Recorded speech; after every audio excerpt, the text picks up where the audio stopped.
Here comes a new challenger. You must crush them.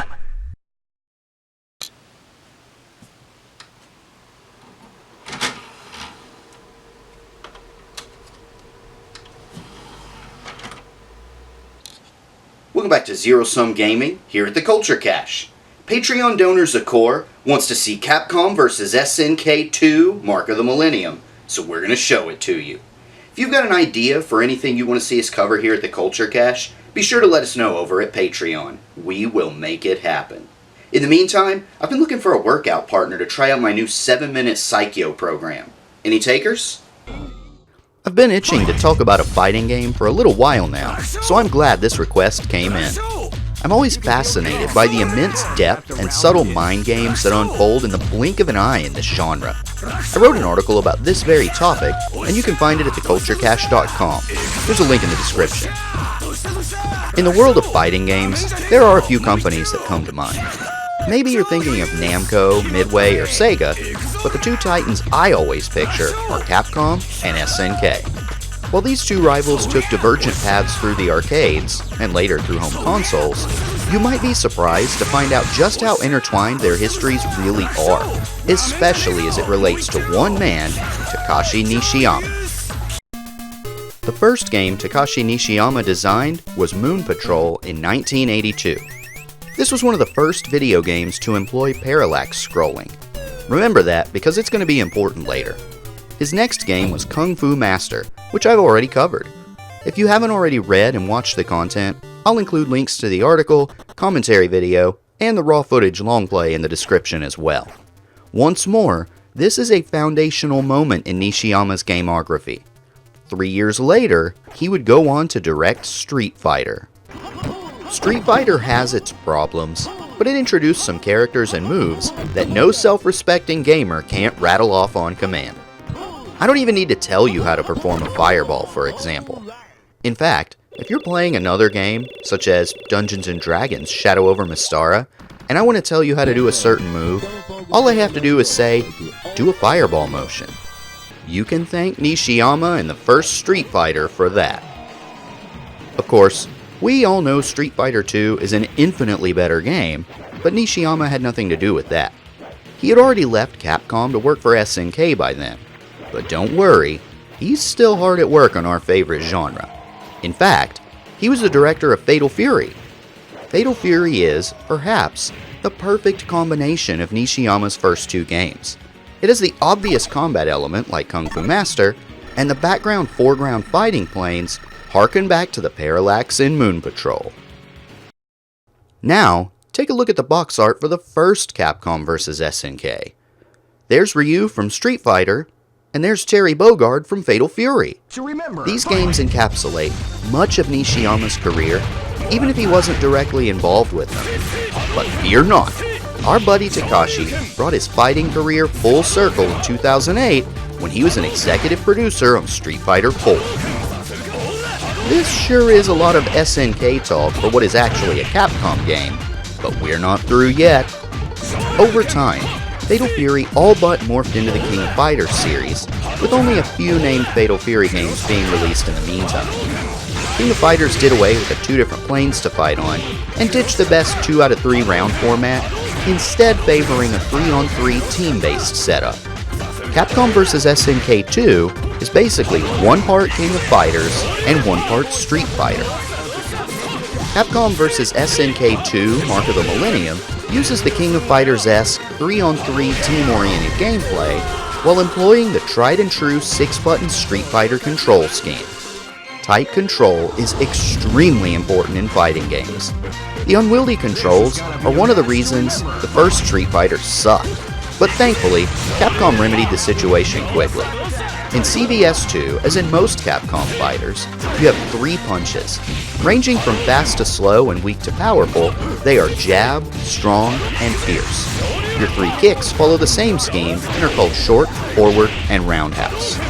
There are also some more complicated actions available to all characters, including taunts, throws, blocks, dodges, rolls, runs, and other things. Finally, all characters have unique special moves that require their own inputs. Capcom had been working with this scheme for a decade by the time this game came out, and it shows. The control is super tight and a major selling point to the game. So, all the characters have unique special moves, huh? Well, how many characters are in this game?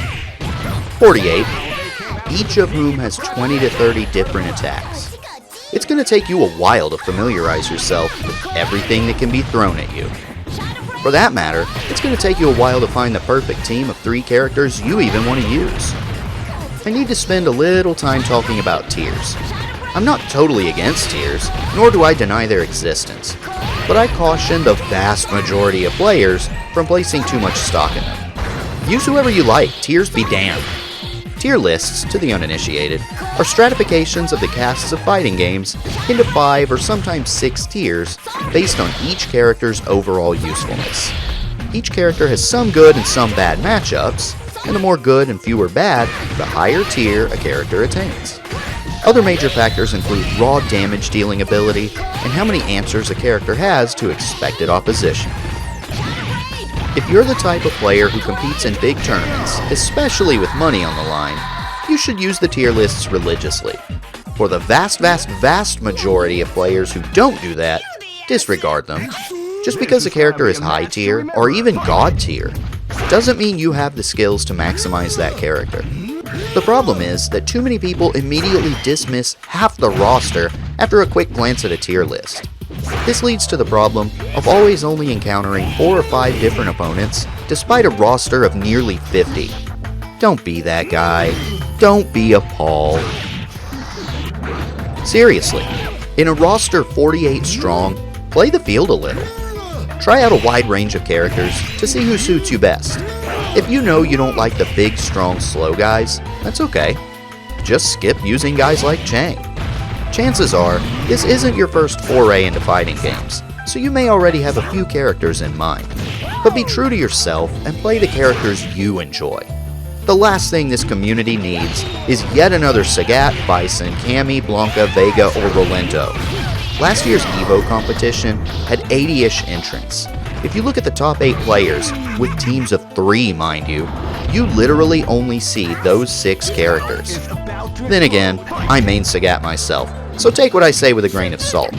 But my other 2 characters aren't on that short list. I'm not a tier whore. Though there's one thing that can make finding the perfect team difficult. The game modes are fairly limited in this title. You get about what you'd expect for fighting games from back then, so this may be a bit of an unfair criticism, but I like how in newer games, such as Street Fighter 4, you're encouraged to learn the basic moves and increasingly difficult combos for all characters. It's the perfect way to hone in on your favorites. While it's true that this game does have a training mode, it's more for practicing what you already know, not learning how to use a character in the first place. You get the requisite arcade mode, which isn't as arcade perfect as it claims to be, but it's pretty good anyway. And what fighting game worth its salt doesn't come with survival mode? That's here too. It's similar to arcade mode, but you don't get all your life back after a win, only a small portion. How long can you last? And versus mode lets you fight a friend, because nothing says lovin' like pushing and shoving. The other modes are the indirect ones. It's fun to edit the colors, play around in the options, watch replays, etc. But the way everything's arranged on the screen is clearly padding it out to make it look busier than it actually is. Once you unlock it, group edit mode can be a blast, but it's really easy to unbalance the game quickly. And when you gain access to infinite points, just consider your EX groups broken.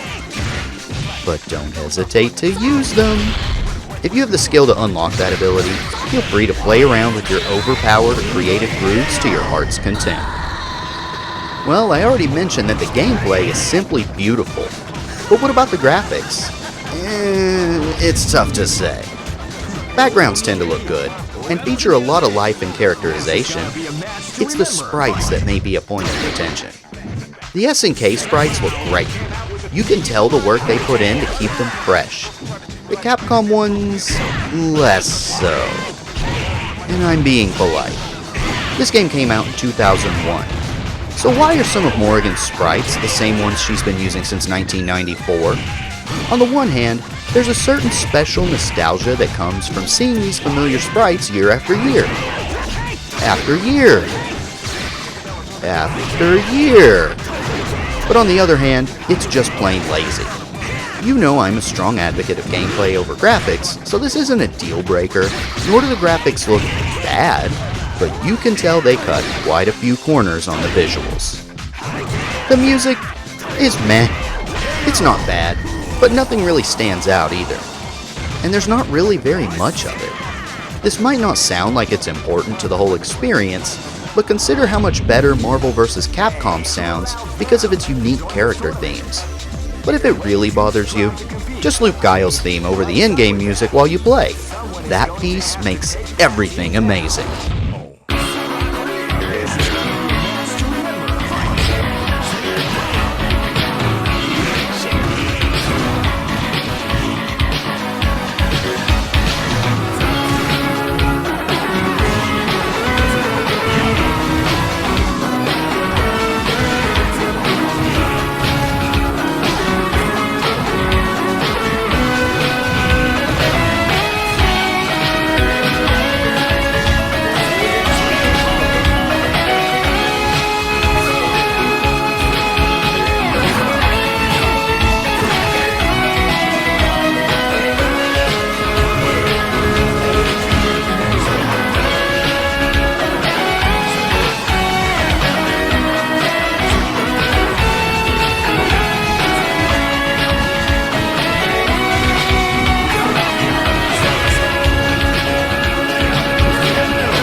This is gonna be a match to remember. Fight!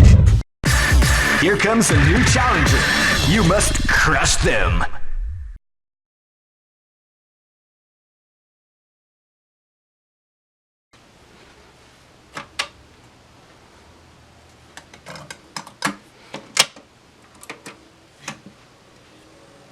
Whoa, that was unexpected.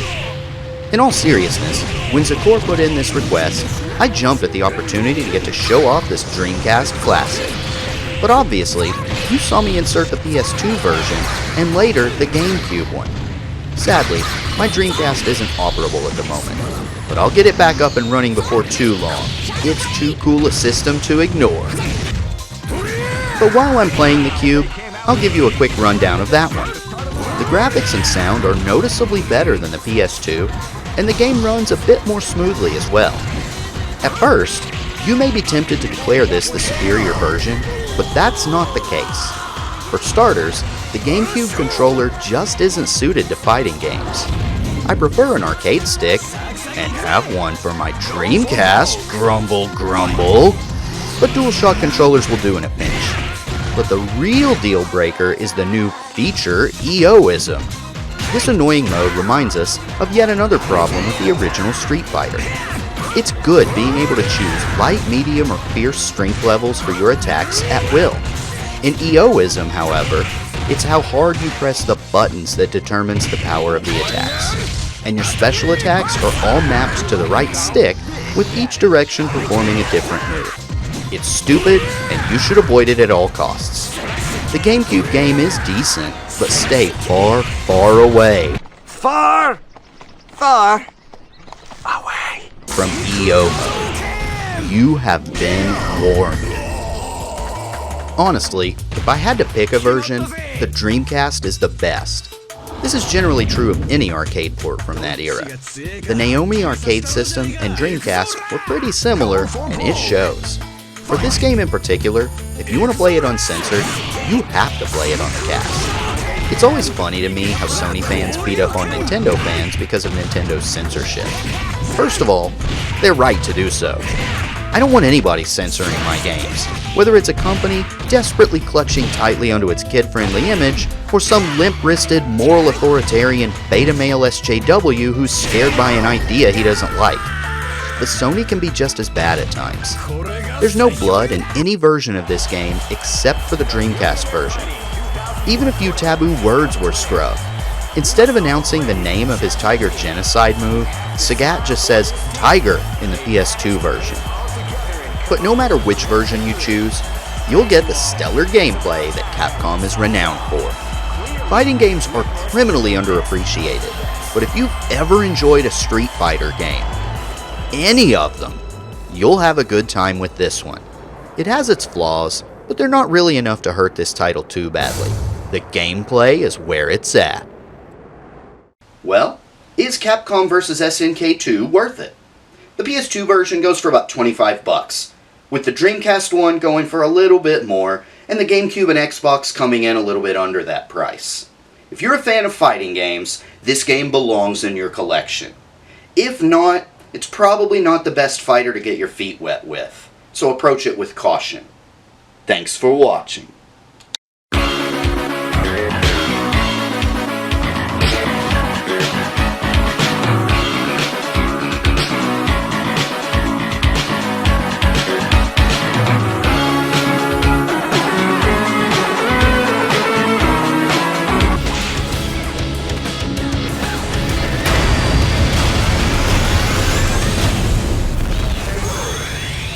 If only SJWs had been around back then to protect me from bare asses and butt slaps. I've been triggered since 2001.